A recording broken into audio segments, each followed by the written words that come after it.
তোমরা কি এই ভাইটাকে দেখতে পাচ্ছ? এই যে হাতে যে একটা বক্স নিয়ে যে এই যে ঘোরাঘুরি করছে, এনার মায়ের ক্যান্সার। তো দ্বিতীয় নম্বর কথা হলো 70 লাখ টাকার গায়ে গায়ে ইনি খরচা হবে। তো সংসারের হাল ধরার মাত্র এই ভাইটাই একা, এছাড়া আর এই ভাইয়ের আর কেউ নেই। তো এনার মায়ের যখন ক্যান্সার হয় আমি খালি আশ্চর্য হয়ে যাই, এটা কোথায় হয়েছে আমি ঠিক বলতে পারছি না।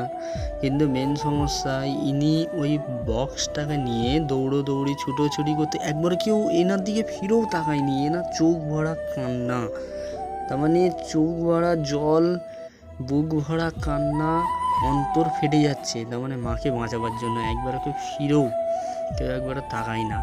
একটা বোনের পাশে দাঁড়িয়ে আছে, সেও একবারে জিজ্ঞাসা করলো না যে ভাই তুমি কাঁদছো কেন, কী কারণ। তার মানে আমাদের মানুষ সমাজ কতটা নিচে নেমে গেছে।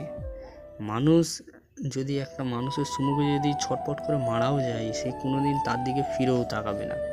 এটা কোথায় হয়েছে আমি ঠিক জানি না, কিন্তু আমার মনে হচ্ছে এটা অ্যাকচুয়ালি হয়তো বাংলাদেশেই হতে পারে। কিন্তু মেন সমস্যা যতই যাই হোক, আমার কাছে কথা হচ্ছে ভাই, আমার ফেসবুক বন্ধুদের কাছে অনুরোধ, এই ভিডিওটা বেশি বেশি করে শেয়ার করো, যাতে করে এই ভাইটা ওই ওনার মায়ের যাতে প্রাণটা যেন বেঁচে যায়, উনি যেন কিছু সাহায্য পায়। ওই জন্য বলছি এই ভিডিওটা বেশি বেশি করে শেয়ার করো, যেন কোনো ভালো মানুষের যেন চোখে পড়ে যায় এই ভিডিওটা।